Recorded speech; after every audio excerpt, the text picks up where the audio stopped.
More often than not, the award-winning visual effects are the ones which eventually become the film's most unique selling point.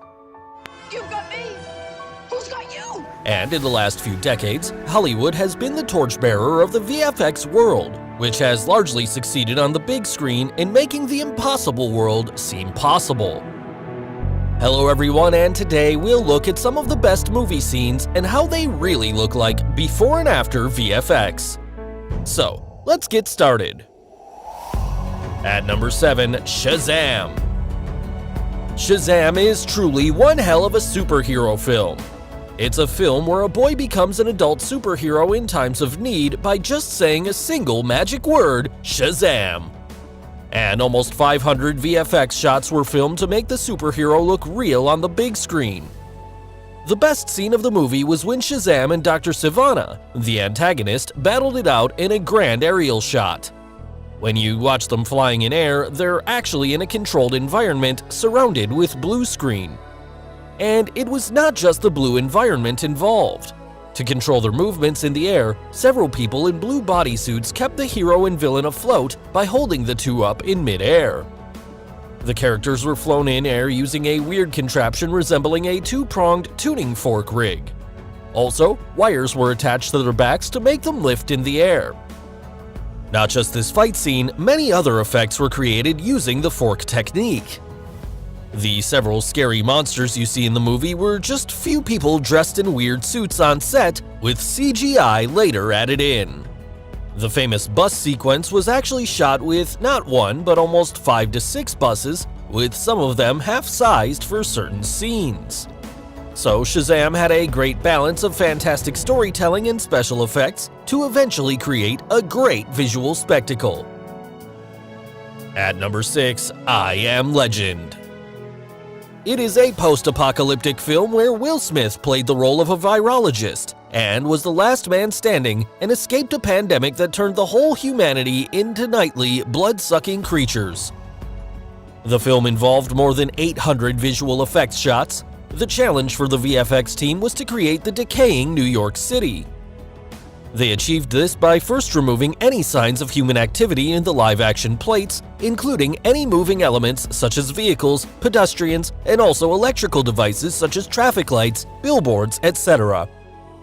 Then they added aging and weathering to the cityscapes, so the whole sequence where Smith was seen walking around in the city was shot on stage. Only few abandoned cars and the grass covering where he walked on were real. Everything else was surrounded by blue screen and had to be created digitally. There was a scene where the virus-infected dog attacks Smith. Now, the team first pondered on creating the infected dog with prosthetics makeup and a green suit man.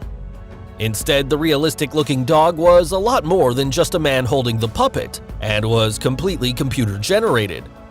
This made the infected creatures in the film to look completely believable. At number 5, Jumanji: The Next Level. There's always a feel-good factor whenever we watch the Jumanji series of films. The visual effects in it ranged from a herd of ostriches attacking the characters to giant anacondas, hippos, horses, and the not-so-happy mandrills. To create this visual masterpiece, almost 5,000 VFX artists were hired by the various VFX companies. The ostrich attack was a famous scene in the film. Obviously, the birds weren't real and created using CGI.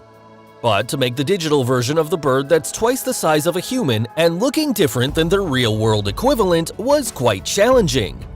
The feathers of each bird had their own dynamics and the artists could control it. The environment was windy, so they wanted the wind to be blowing right through the feathers and for them to feel alive. So the team generated all their footprints, feathers, and their interaction with sand and dust. In all, the movie involved more than 1,900 VFX shots to make the film look realistic on screen. At number 4, Guardians of the Galaxy. Oh, yeah. For a sci-fi film that has many interesting characters all traveling in outer space, a lot of digital stuff had to be created. So the film featured almost 2,800 visual effects shots, which made up approximately 90% of the film. Rocket the Raccoon and Groot the Tree were two famous characters that the team focused on quite a lot. For instance, when creating Groot, MPC realized early on that his eyes would be essential in maintaining the character's human qualities, as his face couldn't move in a way that humans do. So the final approach made use of a mime on set who would wear a blue bodysuit. He would also wear a Groot helmet featuring a printed mask that matched the character's eventual eyeline. For Rocket, the on-set approach of using a small-statured actor was employed.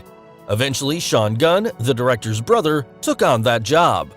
He would walk the scene with a picture of Rocket on his bodysuit to help with eye lines.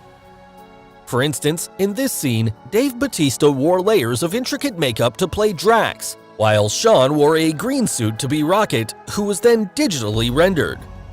Post-production, it was Bradley Cooper who gave Rocket his famous voice. Like how much this is gonna hurt. At number 3, The Hobbit: The Desolation of Smaug. The Hobbit film series is quite famous for its dragon sequences. Benedict Cumberbatch played the role of the fiery dragon Smaug in the series. To resemble the movements of that giant creature on screen, he also acted for the role in a motion capture suit. So be it the voiceover or the stage acting, the actor really gets into the skin of his dragon character. In addition to his suit, he also wore a helmet that had a small camera attached to it to capture his facial movements using the tracking dots placed on his face. Here's how the dragon scenes eventually panned out after applying the visual effects. You can see him rolling and moving around on the carpet to perfect the movements of the scary dragon. So the team built the dragon layer by layer, from the shape of his skeleton to the way he moves around to the texture of his skin. At number 2, Captain America: Civil War. There is one famous scene where the captain prevents a helicopter from flying away with just his bare hands. When we look at it the first time around, dragging that helicopter almost down to the surface seems impossible. To accomplish this scene, a helipad was built at the studio with a large prop helicopter already placed on a hydraulic arm. The set was surrounded by green screen so that it could later be replaced with the digital version. So the helicopter is CGI, while Chris Evans acts against a green screen on a motion-controlled rig. He grabs a controlled helicopter landing rod attached to the rig, and the rest is added digitally. So finally, the number 1 movie in our list is John Carter. This 2012 film received a lot of praise for its visuals. There are many scenes in the film involving VFX. For instance, the various scenes involving the alien creatures. To create the alien in this scene where he approaches John, the actor wore a gray suit and a helmet fitted with a camera to capture facial gestures. Also, the scenes involving the giant buggies on which the characters travel were actually shot on a custom-made stand-in buggy. Similarly, here you can see Andrew Stanton, the director on set, where he is directing the actor sitting on a spaceship surrounded by giant green screens. So guys, hope you enjoyed this video, and do you really like movies involving VFX?